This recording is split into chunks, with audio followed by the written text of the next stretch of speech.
Gente, eu tô com uma questãozinha aqui que eu acredito que outras pessoas têm também. Vamos lá. Eu tenho amigos de esquerda, eu tenho amigos de direita, amigos de verdade, entendeu? E alguns, tanto de esquerda quanto de direita, não concordam com essa questão que eu falo que o que importa é a competência e o caráter do político, independente de ser de esquerda ou de direita.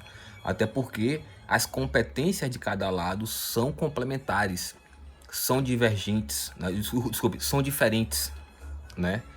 E isso também, unindo ambas as forças, você acaba abrangindo melhor as necessidades do povo, que é a finalidade política, certo?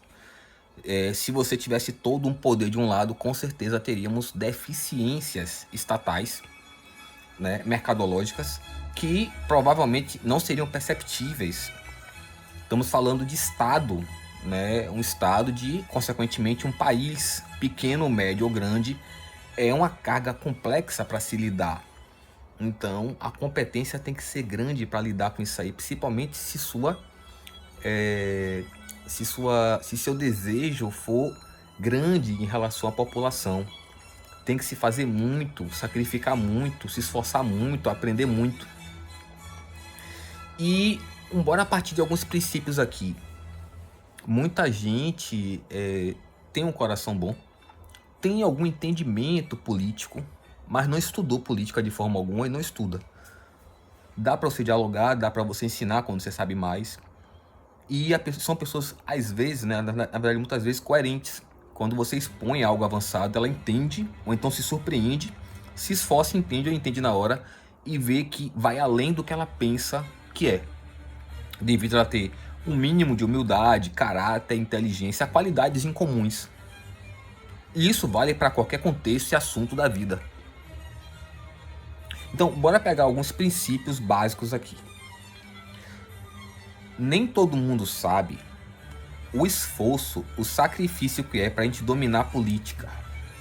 E você tem que ter dom, você tem que ter vontade, você tem que ter coração, você tem que ter autossacrifício. Não sacrifício de algo bom, nunca se sacrifica algo bom. Sacrifica vida fútil, mediocridades, coisas ruins.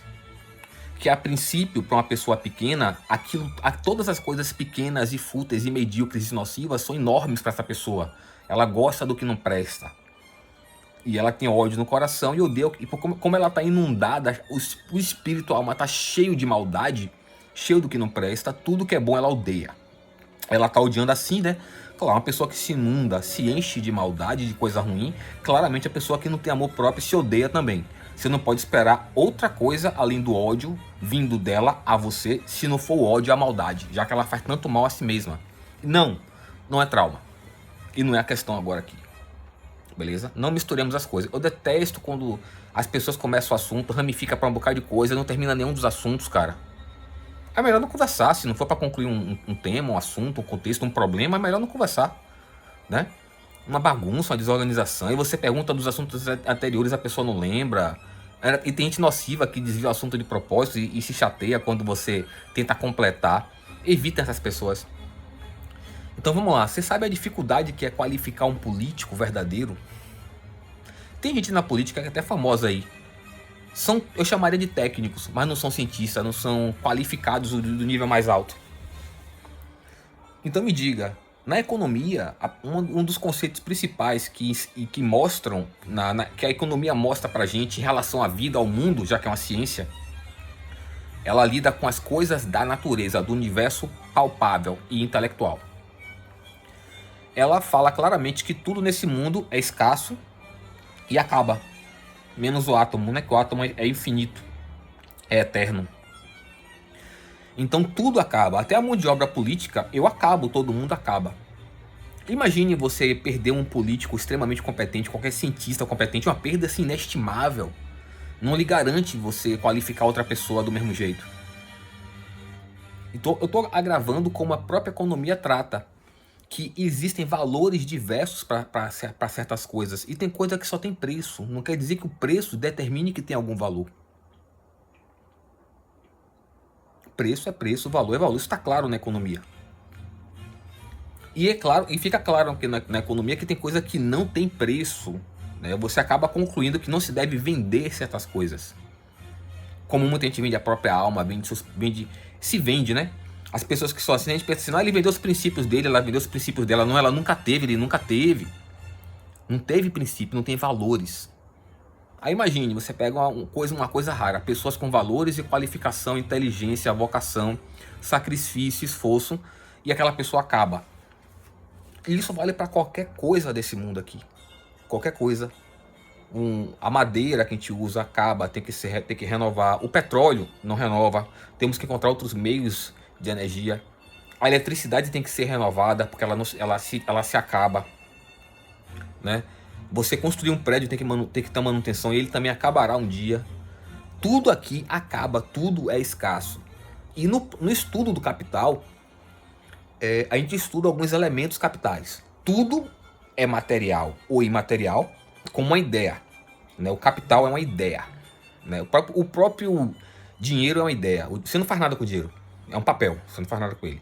Ele é um objeto de troca para unificar todos os produtos, né? Todo o capital unido pelo dinheiro, para haver uma troca justa, para ninguém explorar ninguém, para ninguém se aproveitar de ninguém, ou pelo menos mitiga o problema. E dentro do estudo do capital, você vê um elemento lá que, dentre todos, não é uma ideia e não é um objeto inanimado, que é a mão de obra. A mão de obra qualificada faz parte do capital. É o capital humano, a mão de obra humana. Então, se o capital humano, que é o objeto mais raro e mais difícil de produzir de todo o capital, seja ele do próprio capitalismo ou do socialismo e do comunismo, é o mais difícil de se produzir, é o mais raro, é o que se perde mais quando se perde, porque eu poderia me dar o luxo de escolher uma mão de obra. Tem mão de obra sobrando, qualificada? Tem muita gente ruim aí por todo lugar, mas só serve para sabotar, só serve para destruir.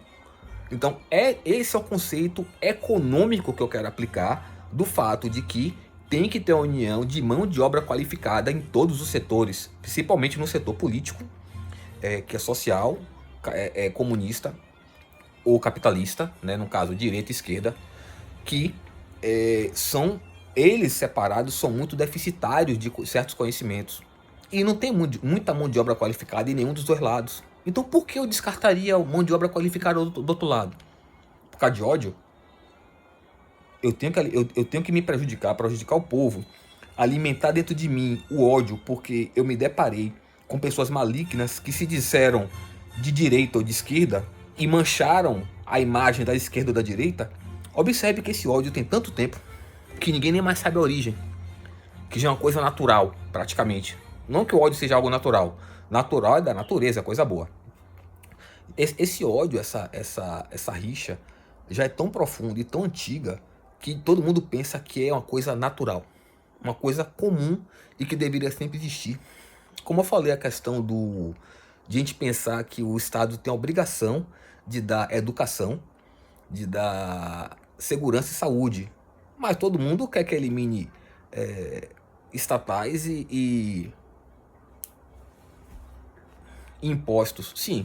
E como é que o Estado bancará saúde, educação e segurança em um país inteiro sem dinheiro? Escravizará as pessoas para lhe dar saúde, educação saúde, educação. Esqueci. Sou ruim de decorar. É saúde, educação e segurança. Desculpe. Então, como é que isso seria sustentado? Isso levando para o lado da direita e para o lado da esquerda. Como é que você sustenta um país pequeno, médio ou grande, você dando tudo que você propõe, que são os direitos sociais? Porque quando a direita não percebe, mas você querer que o Estado dê saúde, educação e segurança são conceitos sociais, são conceitos que foram determinados em nome como socialistas. Não tenha nenhum tipo de preconceito, você que não estudou a fundo a ciência e a filosofia política, mas é um conceito socialista. O termo socialista não é de um grupo, mas é um conceito, de uma ideia, de um conceito filosófico, político, social. E observe que ele é contra, ele se diz contra todo um processo social, mas defende que o Estado tem que dar saúde, educação e segurança a custo de quê? Escravizar as pessoas, porque sem estatais arrecadando dinheiro ou promovendo o Estado ou imposto, você consegue esse dinheiro como? Se você mesmo não quer, é o que dizem que a gente vê por aí. Você não quer que os mais ricos paguem imposto, as empresas mais ricas paguem imposto. Esse dinheiro virá de onde? Como é que esse dinheiro vem? E você diz que a concorrência faz tudo, é só ter concorrência que os produtos ficam maravilhosos? É mesmo? O que não falta é a escola aí que tem concorrência e a gente fica sabendo de abuso de criança, né? Embora eu saiba que todas as informações estão disponíveis, vê quem quer, eu tô me sentindo obrigado a fazer um vídeo em breve sobre umas questões bem pesadas. Claro, pegando sempre superficialmente, sempre de fora, sem pegar pesado com detalhe, porque claramente algumas pessoas veem a informação, mas negam a existência dela. Essa patologia mental grave, que só aceitavam com criança, que ela não tem como entender, mas quando você já tem 20 anos, 30, 40, 50, demonstra de fato uma incapacidade total de lidar com a realidade. Você não deveria ter nascido. Deus deveria fazer uma triagem de quem é capaz de aceitar a realidade ou não. Pelo jeito, ele não tá fazendo. Vem qualquer merda pra cá, né? E aí, levando pra questão da esquerda, socialismo ou comunismo. Se você pensa que inundar o Estado de mão de obra sem um critério qualitativo da mão de obra, saber se pelo menos a pessoa é qualificada para estar ali, né? Como caráter e profissionalmente, você só aumenta custos do Estado. Aumenta custo de Estado, não aumenta a produção, não aumenta a qualidade de serviço, velocidade de serviço e produção, e você terá sempre um aumento de custos tirado do povo. Por mais estatais que você tenha, por mais imposto que você tenha, é um processo negativo, inverso do processo negativo que eu acabei de citar da direita, que não param para pensarem. Normalmente ficam só vendo besteira na internet de gente que copia e cola e copiou e colou errado porque é conveniente, a desinformação é conveniente para as pessoas nocivas. Tá me entendendo? E aí, como é que fica? Por exemplo, tem um exemplo que eu criei muito tempo atrás. Eu voltei a citar ele, que eu lembrei, estava conversando com um amigo meu, economista, eu lembrei desse exemplo e lembrei que já tinha pelo menos uns 10, 15 anos que eu não lembrava desse conceito. É um conceito, é uma ideia, um exemplo de um dos conceitos também raízes que você extrai da economia pura. Você extrai a seguinte ideia. O economista trabalha com dilemas, né? Só que ele trabalha com dilemas profissionalmente, então ele tem que ser competente, tem que ser corajoso, tem que ser uma pessoa que sabe fazer sacrifícios e o valor do sacrifício. É diferente de um dilema de casa.